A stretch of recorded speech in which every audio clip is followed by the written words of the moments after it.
اب جیسے ہی اللہ سبحانہ تعالیٰ نے اس کو یہ سزا سنائی، اس نے فوراً سے اس موقع پر اللہ سے مہلت مانگی. قالا، وہ بولا یعنی شیطان بولا، انظرنی، مہلت دے دے مجھ کو، الی یوم یبعثون، اس دن تک جب لوگ دوبارہ اٹھائے جائیں گے، مراد قیامت کا دن ہے. اس نے فنائے دنیا تک کا وقت مانگا، گمراہ اور بہکانے کی پاور مانگی. کس کو؟ انسانوں کو. اور کب تک کی مہلت مانگی؟ قیامت تک کے لیے مہلت مانگی. ابلیس نے کہا کہ اے رب مجھے مہلت دے دے، اس دن تک مجھے موت نہیں دینا جب آدم اور اس کی اولاد قبروں سے اٹھائی جائے گی، یعنی مجھے لمبی زندگی چاہیے، دنیا کے فنا ہونے تک کا مجھے ٹائم چاہیے.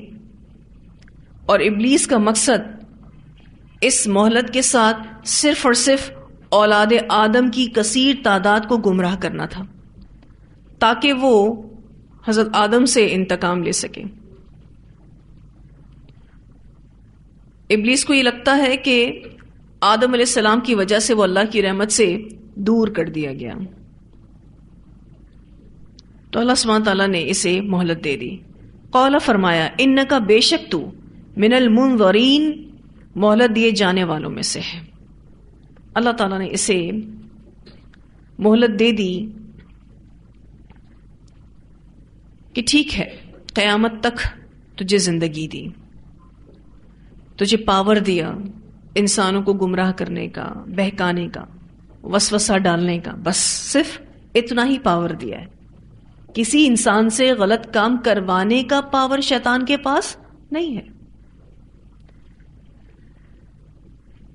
اب جیسے ہی اس کو یہ پاور مل گئی، زندگی کی مہلت مل گئی، قال، وہ بولا، فبما، بس بوجہ اس کے جو، اغویتنی، تو نے گمراہ کیا مجھ کو. اب شیطان اللہ سبحانہ تعالیٰ پر الزام لگا رہا ہے کہ تو نے مجھے گمراہ کیا. یہ اس کا مزید جرم ہے. ایک جرم وہ کیا کر کے آیا؟ اللہ کے حکم کو نہیں مانا. دوسرا جرم تکبر کیا، سرکشی کی. اب آپ دیکھیے مزید جرم کر رہا ہے کہ اللہ تعالیٰ تیری وجہ سے میں گمراہ ہوا، تو نے مجھے گمراہ کیا، یعنی تو نے مجھے ایسا حکم دیا کہ میں اس پر عمل نہ کر سکا. تو نے مجھے حقیر مخلوق کو سجدہ کرنے کا حکم دیا جو میرے لیے مشکل تھا، اور تو نے مجھے ایسی آزمائش میں ڈال دیا کہ میں تیری نافرمانی کرنے پر مجبور ہو گیا. اب چونکہ میری گمراہی کی وجہ آدم ہے، اس لیے میں اب اس سے بدلہ لوں گا. لَأَقْعُدَنَّ، البتہ میں ضرور بیٹھوں گا، لہم، ان کے لیے، صراطک المستقیم، تیرے راستے پر جو سیدھا ہے. شیطان کو بھی پتا ہے کہ اللہ کا راستہ سیدھا ہے. اس نے کہا کہ میں اب تیرے سیدھے راستے پر بیٹھوں گا، اولاد آدم کو بہکاؤں گا. یہ شیطان کا چیلنج ہے جو اس نے لیا ہوا ہے. صراطک المستقیم کے بارے میں امام مجاہد کہتے ہیں کہ اس سے مراد حق کا راستہ ہے، اور دیگر مفسرین کہتے ہیں کہ یہ حق اور نجات کا راستہ ہے. شیطان نے کہا کہ میں اس حق اور نجات کے راستے پر بیٹھوں گا، توحید کے راستے پر بیٹھوں گا، ان کو حق سے دور کروں گا، ان کو نجات سے دور کروں گا، ان سے شرک کرواؤں گا. آپ یہ لفظ دیکھیے، لَأَقْعُدَنَّ، اس میں کتنی تاکیدیں ہیں؟ 2. ایک لام تاکید ہے اور دوسرا نون مشدد، یعنی ضرور بضرور میں بیٹھوں گا، لہم، ان کے لیے، یعنی اولاد آدم کے لیے، صراطک المستقیم، تیرے راستے پر جو سیدھا ہے. میں تیری سیدھی راہ یعنی دین اسلام سے ان کو گمراہ کروں گا، انہیں ہر طرف سے گھیر لوں گا. ثم، پھر، لآتینہم، البتہ میں ضرور آؤں گا ان کے پاس. کن کے پاس؟ بنی آدم کے پاس. من بین ایدیہم، ان کے دونوں ہاتھوں کے درمیان سے، یعنی ان کے آگے سے. من بین ایدیہم کا ترجمہ ان کے آگے سے اس لیے کیا جاتا ہے کہ دونوں ہاتھ آگے ہوتے ہیں، تو معنی کیا کیا جاتا ہے؟ ان کے آگے سے، یعنی سامنے سے. یعنی جب وہ کوئی غلطی کرنے لگیں گے تو ان کی غلطی کو میں خوبصورت بنا کر دکھاؤں گا. ان کو سامنے سے ایسا لگے گا سب کچھ ٹھیک ہے، میں جو کر رہا ہوں ٹھیک کر رہا ہوں. میں ان کو ان کی غلطیاں خوبصورت بنا کر دکھاؤں گا کہ کچھ نہیں ہوتا، کر لو، سب ٹھیک ہے. ثم لآتینہم من بین ایدیہم ومن خلفہم، اور ان کے پیچھے سے. یعنی جب انسان بے خبر ہوگا، غافل ہوگا، تو بھی میں ان پر وار کروں گا، غفلت میں ان سے گناہ کرواؤں گا. وعن ایمانہم، اور ان کے دائیں جانب سے بھی آؤں گا. مراد نیک اعمال کی طرف سے آنا ہے، یعنی میں ان سے ریاکاری کرواؤں گا. یہ نیک عمل کریں گے، میں ان سے ریاکاری کروا دوں گا. وعن شمائلہم، اور ان کے بائیں جانب سے، یعنی برائیوں کے راستے سے بھی آؤں گا.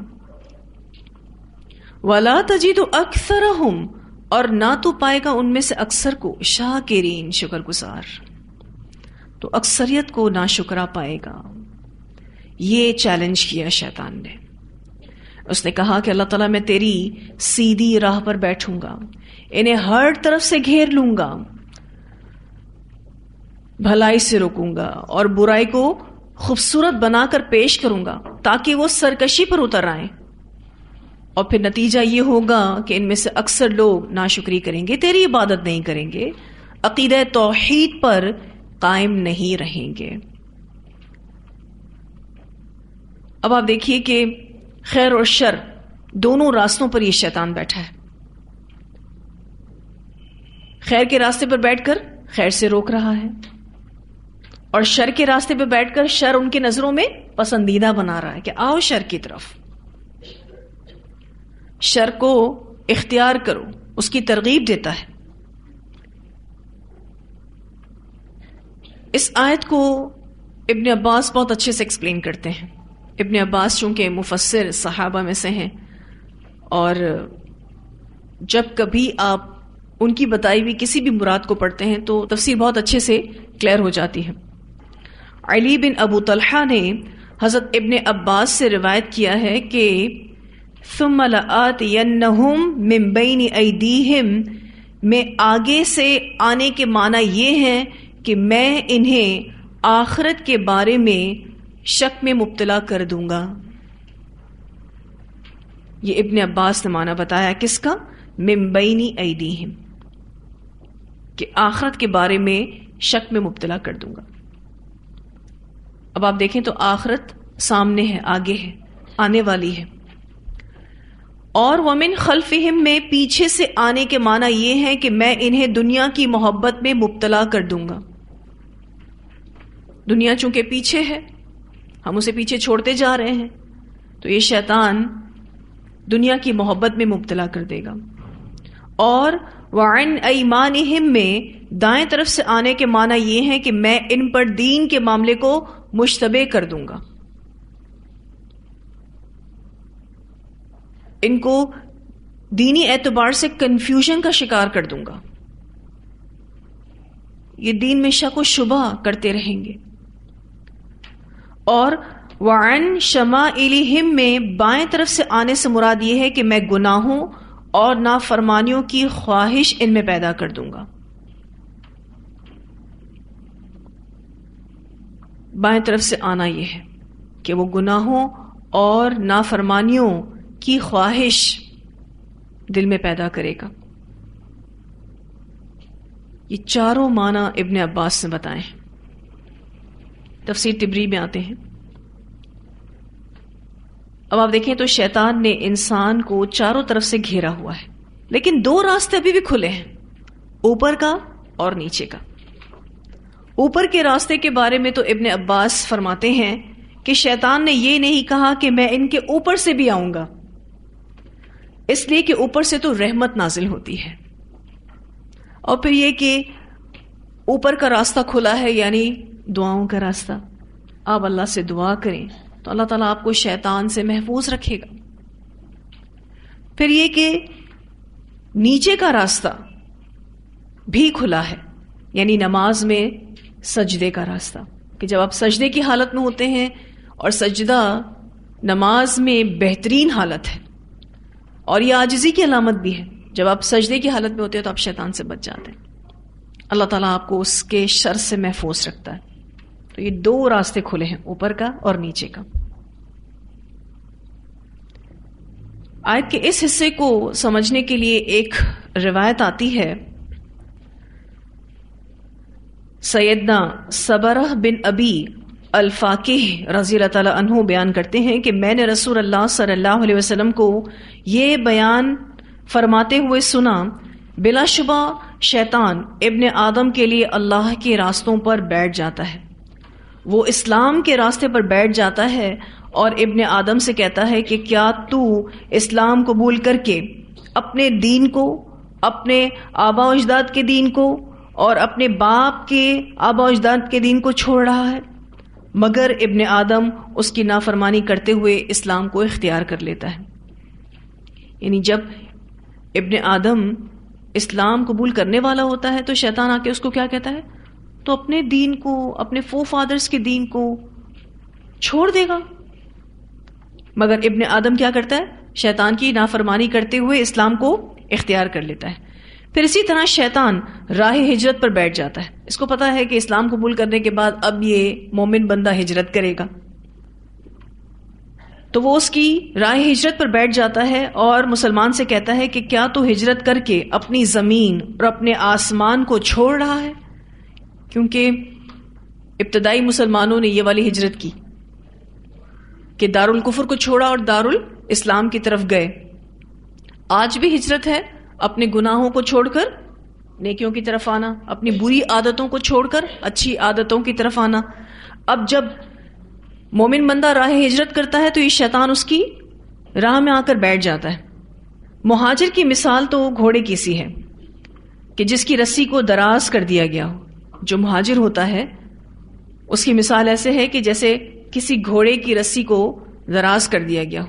اچھا، گھوڑے کی رسی کو جب دراز کر دیا جاتا ہے تو وہ اسے توڑنے کی کوشش کرتا ہے. یعنی مہاجر کافی ٹینشن میں ہوتا ہے، اس کو یا تو اپنی زمین چھوڑنی ہوتی ہے، اپنا ہوم لینڈ چھوڑنا ہوتا ہے، تو اس کے لیے بہت ڈیفیکلٹ ہوتا ہے یہ ڈیسیشن لینا. اپنی کسی پرانی عادت کو جو کہ بری ہے وہ چھوڑنا ہوتی ہے اور نیکیوں کی طرف اور اچھی عادت کی طرف جانا ہوتا ہے. تو مہاجر کی مثال کیسی ہے؟ گھوڑے جیسی جس کی رسی کو دراز کر دیا گیا ہو. مگر مومن شیطان کی نافرمانی کر کے ہجرت کر لیتا ہے. جو مومن ہوتا ہے وہ پھر ہجرت کر لیتا ہے، یعنی دارالکفر کو چھوڑ دیتا ہے اور دارالاسلام کی طرف چلا جاتا ہے، صرف اور صرف اللہ سبحانہ تعالیٰ کے لیے. یا پھر گناہوں کو چھوڑ دیتا ہے اور نیکیوں کی طرف آتا ہے، یا پھر بری عادتوں کو چھوڑتا ہے اور اچھی عادتوں کی طرف آتا ہے، یعنی وہ شیطان کی نافرمانی کرتا ہے. پھر وہ مومن کے لیے راہ جہاد پر بیٹھ جاتا ہے. اب آپ شیطان کو دیکھیے، شیطان جو ہے اپنے اس چیلنج سے بالکل بھی پیچھے نہیں ہٹتا.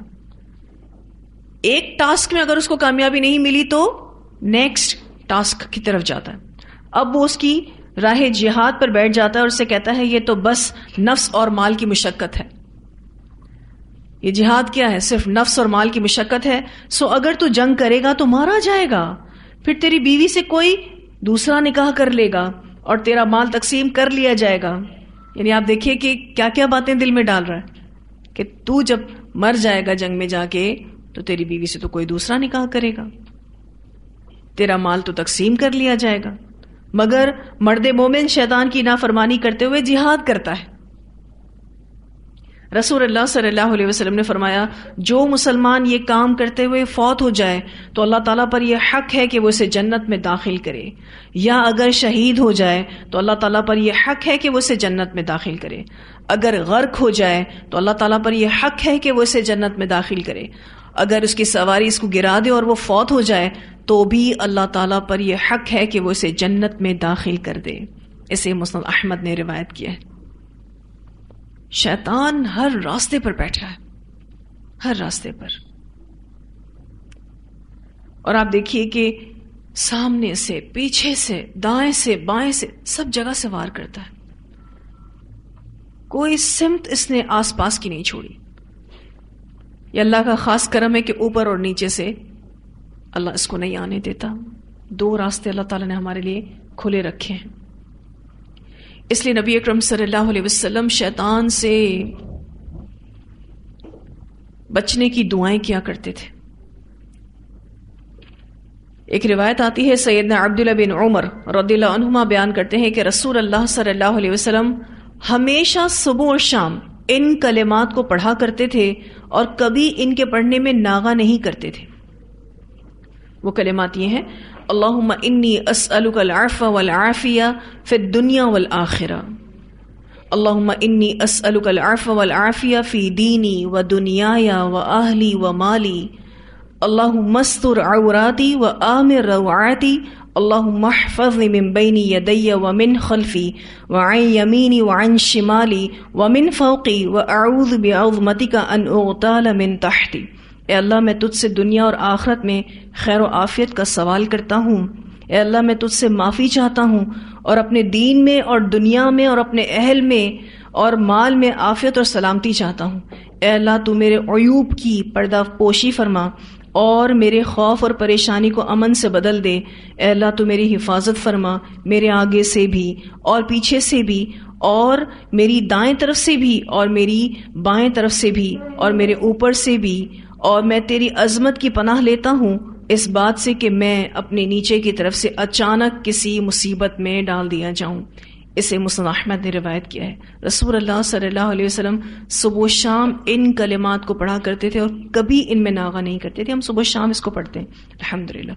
کہ یہ دعا آپ کو بہت بہترین طور پر سیکیورٹی دے دیتی ہے، شیطان سے بچا لیتی ہے.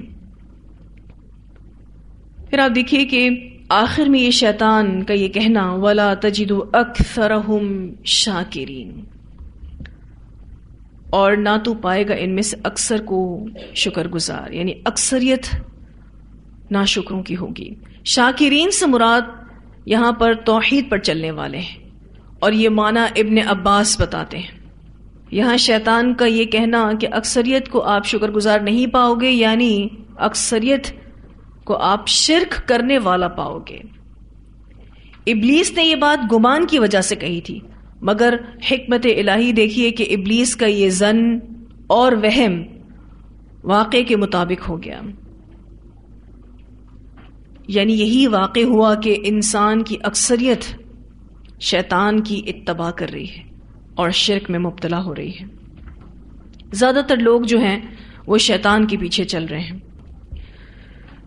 جتنے بھی راستے شیطان نے یہاں بتائے ہیں وہ ان سب راستوں سے آ کر انسان سے ناشکری کرواتا ہے. جتنی بھی ناشکریاں انسان کرتا ہے وہ شیطان کے زیر اثر آ کر کرتا ہے، یا پھر اپنے نفس کی غلامی کی وجہ سے کرتا ہے. ناشکرا انسان کبھی بھی خوش نہیں رہ سکتا، وہ ہمیشہ ناخوش رہتا ہے، اور شکر گزار انسان ہمیشہ خوش رہتا ہے، سکون میں رہتا ہے. اس کے ساتھ ہر وقت خوشی ہوتی ہے. سب سے بڑی ناشکری کیا ہے؟ شرک. تو ہم سب نے اس شرک سے خود کو بچانا ہے، توحید پر رہنا ہے.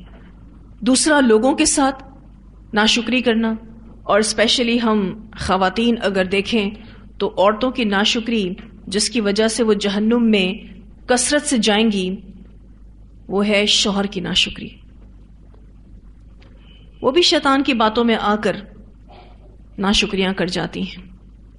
بخاری کی روایت میں آتا ہے کہ آپ صلی اللہ علیہ وسلم نے یہ بتایا کہ جہنم میں عورتوں کی کثرت کو میں نے دیکھا ہے. تو صحابہ نے اس کی وجہ پوچھی تو فرمایا ناشکری کی وجہ سے یہ جہنم میں زیادہ جائیں گی. تو صحابہ نے کہا کہ کیا اللہ کی ناشکری؟ تو فرمایا نہیں، خاوند کی ناشکری. اگر ان سے ساری زندگی شوہر احسان کرے پھر وہ شوہر میں کوئی چیز دیکھ لے یعنی جو اس کو ناپسند ہو تو وہ یہ کہتی ہے کہ میں نے ساری زندگی تم سے کوئی خیر نہیں دیکھی، اس وجہ سے یہ جہنم میں زیادہ جائیں گی، شوہر کی ناشکری کرتی ہیں۔ اسی وجہ سے رسول اللہ صلی اللہ علیہ وسلم نے عورتوں کو زیادہ سے زیادہ صدقہ کرنے کی بھی ترغیب دی ہے، کیونکہ ان کی کثرت آپ صلی اللہ علیہ وسلم نے جہنم میں دیکھی ہے، اور یہ بات مسلم کی روایت میں آتی ہے۔ اب انسان لوگوں کے لیے شکر گزار کب ہو سکتا ہے؟ پہلی بات، جب وہ چھوٹی چھوٹی کوتاہیوں، غلطیوں اور زیادتیوں کو معاف کرے، نظر انداز کرے۔ یہ بات یاد رکھنے کی ضرورت ہے کہ ہم میں سے ہر ایک سے غلطیاں ہوتی ہیں، کوئی بھی اس سے پاک نہیں ہے۔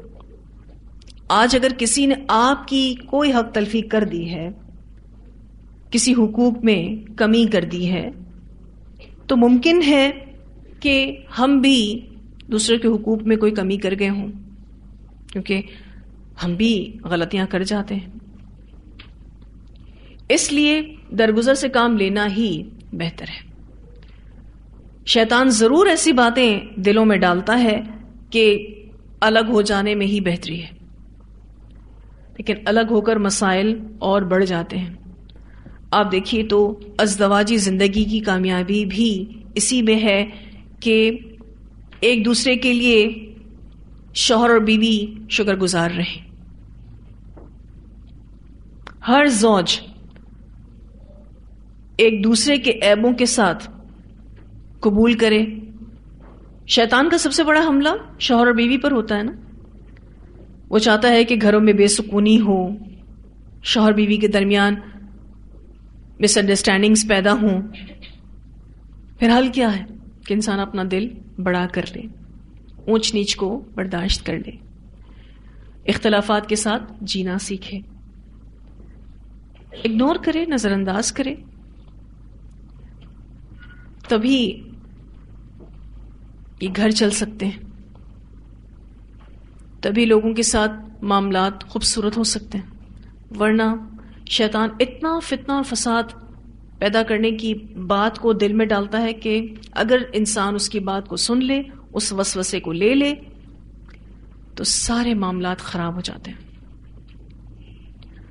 اور شیطان نے تو یہ بات صرف اور صرف گمان پر مبنی کہی تھی، وَلَا تَجِدُ أَكْثَرَهُمْ شَاكِرِينَ، لیکن یہ بات واقعتاً ہو گئی۔ انسان زیادہ تر شیطان کے پیچھے پڑ گئے، اس کی باتوں میں آ کر ناشکرے ہو گئے، انہوں نے شرک کیا، آپس میں ایک دوسرے کے بھی شکر گزار نہیں رہے، شوہر بیوی کا شکر گزار نہیں ہے، بیوی شوہر کی شکر گزار نہیں، اولاد والدین کی شکر گزار نہیں ہے۔ وہ تو کہتی ہے یہ تو والدین کا فرض ہے اگر وہ کوئی بھی کام کرتے ہیں تو۔ اسی طرح سے اگر اولاد بھی خدمت کرتی ہے تو والدین بچوں کے شکر گزار نہیں ہوتے، ان کو اپریشیٹ نہیں کرتے۔ اسی طرح سے آپ دیگر جتنے بھی رشتے ناتے دیکھ لیں، کوئی ہی آپ کو ملے گا کہ یہ بہت شکر گزار ہے، زیادہ تر لوگ تو ناشکرے ہی ملتے ہیں، اپریسیشن کہاں ملتی ہے، بہت کم، کہیں مل جائے تو بڑی بات ہے۔ پھر آپ دیکھیے کہ ایک عورت جب بے حیائی کرتی ہے تو کتنے مرد اس کے ذمہ دار ہیں، اگر وہ اس کو منع نہیں کرتے تو۔ وہ اس کا باپ بھی ہو سکتا ہے، شوہر بھی ہو سکتا ہے، بھائی بھی ہو سکتا ہے، بیٹا بھی ہو سکتا ہے۔ اگر عورت بے حیائی کرتی ہے اور اس کے جتنے بھی ذمہ داران مرد حضرات ہیں وہ اس کو نہیں روکتے تو وہ بھی اس عورت کے ساتھ جہنم میں جائیں گے۔ تو شیطان کے راستے پر چل کر نجات نہیں ہے، جہنم ہی ٹھکانہ ہے۔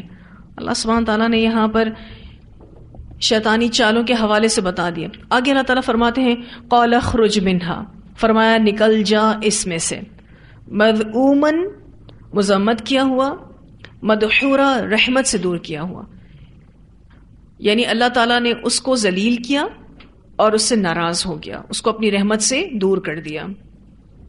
اللہ تعالیٰ نے شیطان کو ملأ الاعلی کے مقام سے نکال دیا، اس کو دور ہٹا دیا اور اسے دھتکارتے ہوئے اور لعنت کرتے ہوئے فرمایا کہ اخرج منہا، نکل جائیں یہاں سے، مذءوما مدحورا، مذمت کیا ہوا، رحمت سے دور کیا ہوا۔ لمن، البتہ جو بھی، تبعک پیروی کرے گا تیری، منہم ان میں سے، یعنی ابن آدم میں سے، لأملأن البتہ میں ضرور بھر دوں گا، جہنم جہنم کو، منکم اجمعین تم سب سے۔ یہاں پر جو لفظ ہے لأملأن، اس کا جو ابتدائی لام ہے، اس کو اگر آپ سرکل کر لیں، یہ لام عاقبت ہے، یعنی نافرمان لوگوں کا انجام بتانے آئی ہے۔ یہ لام آپ کو نافرمان لوگوں کا انجام بتانے آئی ہے۔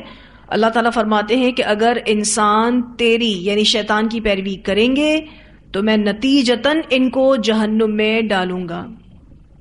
لَأَمْلَأَنَّ جَهَنَّمَ، البتہ میں ضرور بھر دوں گا جہنم کو، منکم اجمعین تم سب سے، جو بھی تیری پیروی کرے گا اس کو اور تجھ کو جہنم میں ڈال کر تم سب سے جہنم کو بھر دوں گا۔ یعنی شیطان کی پیروی جہنم میں لے کر جائے گی۔ شیطان کے راستے پر چل کر کوئی بھی نجات نہیں پا سکتا، جہنم ہی اس کا ٹھکانہ ہے۔ شیطان خود اپنی جو نافرمانی ہے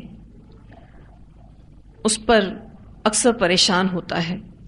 ایک روایت آتی ہے، سیدنا ابو ہریرہ رضی اللہ عنہ بیان کرتے ہیں کہ رسول اللہ صلی اللہ علیہ وسلم نے فرمایا، جب آدم کا بیٹا سجدہ کی آیت تلاوت کرتا ہے پھر سجدہ کرتا ہے تو شیطان ایک طرف ہو کر رونے لگتا ہے اور کہتا ہے، ہائے افسوس، ابن آدم کو سجدہ کرنے کا حکم ہوا تو اس نے سجدہ کر لیا، اس لیے اسے جنت ملے گی، مجھے سجدہ کرنے کا حکم ملا تھا، میں نے نافرمانی کی تو مجھے جہنم ملے گی۔ اسے مسلم نے روایت کیا ہے۔ ویسے آپ دیکھیں تو شیطان نے کتنے سجدوں سے انکار کیا تھا؟ ایک۔ اور آج کتنے ایسے مسلمان ہیں جو نماز نہیں پڑھتے، کتنے سجدوں کے انکاری ہیں، کیسے بچیں گے جہنم سے؟ آج اگر ہماری اولادوں میں سے بھی کوئی نماز نہیں پڑھتا اور ہم اسے کچھ نہیں کہتے، ہم اس کی تربیت نہیں کرتے، اس پر سختی نہیں کرتے، تو آپ دیکھیں ہم اپنی اولادوں کو کہاں کے لیے تیار کر رہے ہیں؟ ہمارا کوئی اپنا پیارا اگر اللہ کی عبادت نہیں کرتا، نماز نہیں پڑھتا، اگر ہم اس کو کچھ نہیں کہتے تو ہم اپنے پیاروں کو کہاں کے لیے تیار کر رہے ہیں؟ کتنے سجدوں کے انکاری ہیں یہ مسلمان۔ شیطان نے تو ایک سجدے کا انکار کیا تھا، جہنم رسید ہوا، شیطان الرجیم ہو گیا، مردود ہو گیا، ملعون ہو گیا، دھتکارا ہوا ہو گیا، ذلیل و رسوا ہو گیا، ایک سجدے کا انکار کرنے پر۔ تو پھر مسلمانوں کا کیا حال ہوگا؟ وہ کتنے سجدوں کا انکار کرتے ہیں۔ ایک نماز میں ہی آپ دیکھ لیجئے کہ کتنے سجدے ہیں۔ اگر کسی نے ایک نماز نہیں پڑھی تو آپ سوچیں کتنا بڑا نافرمان ہے، شیطان سے بھی بڑا ہو گیا نا وہ تو۔ لیکن ایک بندہ مومن ایسی آیت پر آتا ہے جہاں تلاوت کا سجدہ ہے تو وہ وہاں پر بھی سجدہ کرتا ہے، اس کی عاجزی آپ دیکھیے، تو شیطان رونے لگتا ہے کہ اس کو تو سجدے کا حکم ملا، اس نے سجدہ کر لیا، مجھے حکم ملا تھا میں نے نہیں کیا۔ رزلٹس کتنے فرق ہیں، فرما برداری کا رزلٹ جنت ہے، نافرمانی کا رزلٹ جہنم ہے۔ بہت اہم آیات ہیں۔ یہ واقعہ آسمانوں میں پیش آیا تھا، لیکن اس کو بتا کر ہماری بہت ساری اصلاح کی گئی ہے، بہت ساری اصلاح کی گئی۔ تکبر نہیں کرنا ہے، حسد نہیں کرنا ہے، اپنے آپ کو بڑا نہیں سمجھنا ہے، دوسروں کی بڑائیوں کو، ان کی فضیلتوں کو ایکسیپٹ کرنا ہے، اپنے آپ کو شیطان سے بچانا ہے، شرک سے بچانا ہے، اللہ تعالیٰ کی پناہ میں آنا ہے، نیکیوں کی طرف راغب ہونا ہے، برائیوں سے خود کو بچانا ہے۔ کتنے سارے سبق ہیں، شکر گزار ہونا ہے۔ اتنی آیات کی تلاوت سنتے ہیں۔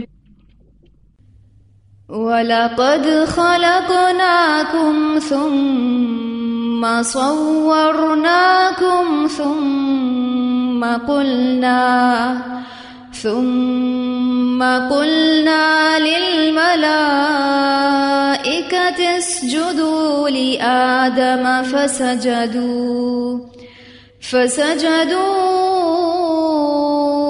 إلا إبليس لم يكن من الساجدين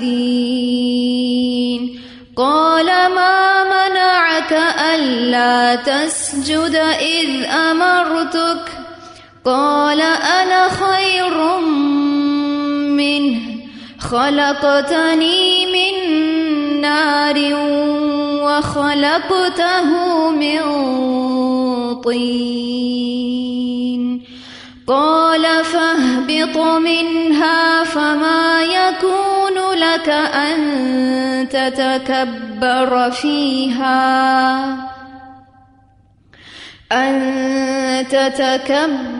فيها فاخرج إنك من الصاغرين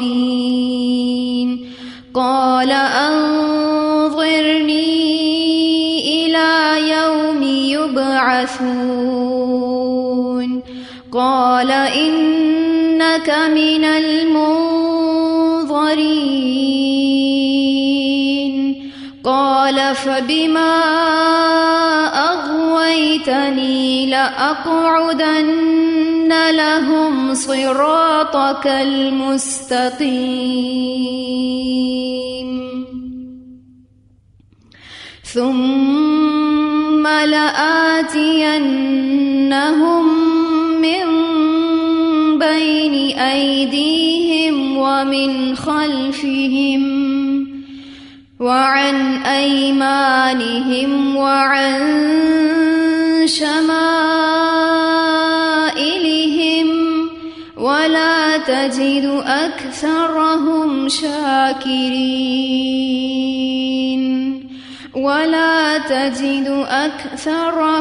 شاكرين قال اخرج منها مذءوما مدحورا لمن تبعك منهم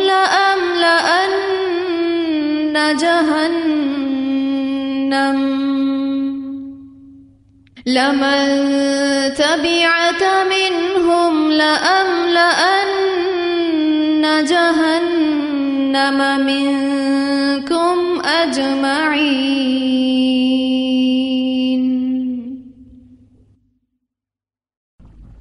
جی، ایک جائزہ جو ہم سب نے اپنا لینا ہے کہ ہم دوسروں کی خوشیوں میں، ان کی فضیلتوں میں کتنا خوش ہوتے ہیں.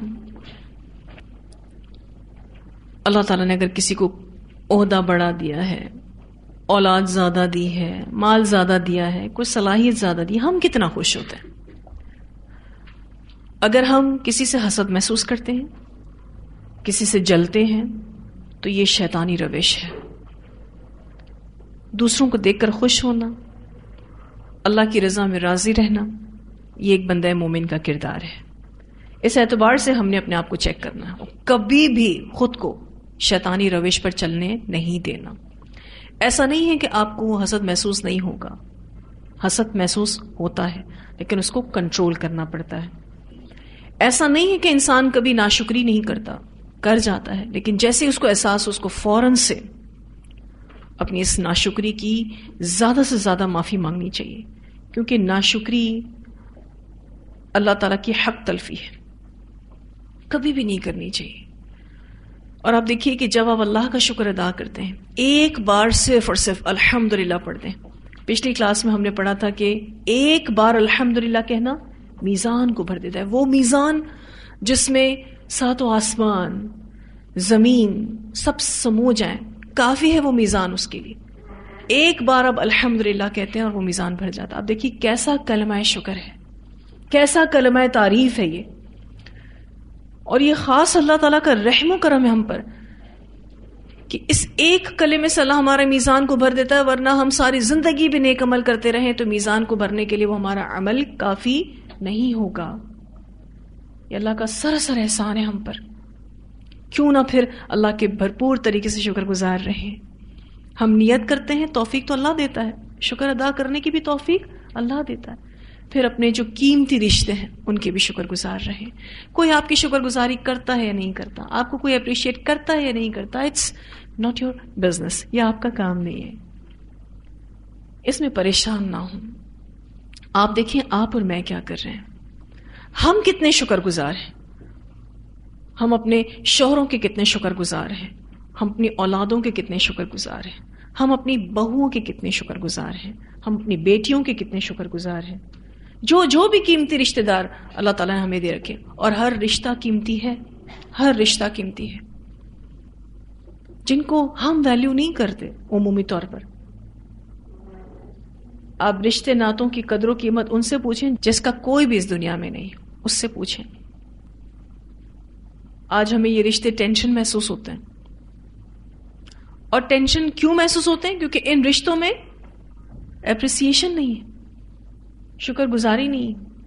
ایسا پاسبل ہی نہیں ہے کہ آپ اپنے قریبی رشتہ داروں کے احسان اور فضل سے محروم ہو. کوئی نہ کوئی احسان, کوئی نہ کوئی فضل, کوئی نہ کوئی بینیفٹ آپ ان سے اٹھا رہے ہوتے ہیں, وہ تھوڑا یا زیادہ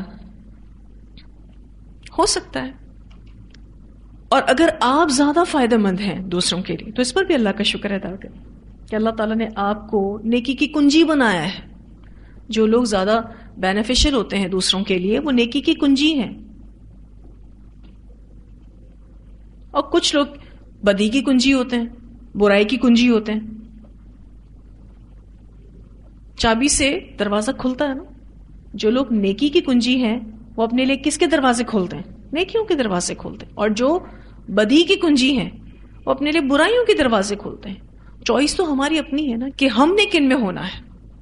اور شیطان کے اس دعوے کو وَلَا تَجِدُوا أَكْثَرَهُمْ شَاكِرِينَ, یا شیطان کے اس گمان کو یا وہم کو اپنے حق میں غلط ثابت کرنا ہے انشاءاللہ تعالی کہ ہم اللہ کے بھرپور شکر ادا کرنے والے بندوں میں سے ہوں. اس کی دعا بھی کرنی, ہر نماز کے بعد دعا کرتے ہیں نا کہ اللہ تعالیٰ تو مجھے اپنی بہترین عبادت سکھا, اپنا بہترین شکر کرنے والا بنا. ہر نماز کے بعد ہم دعا کرتے ہیں اللہ تعالیٰ سے.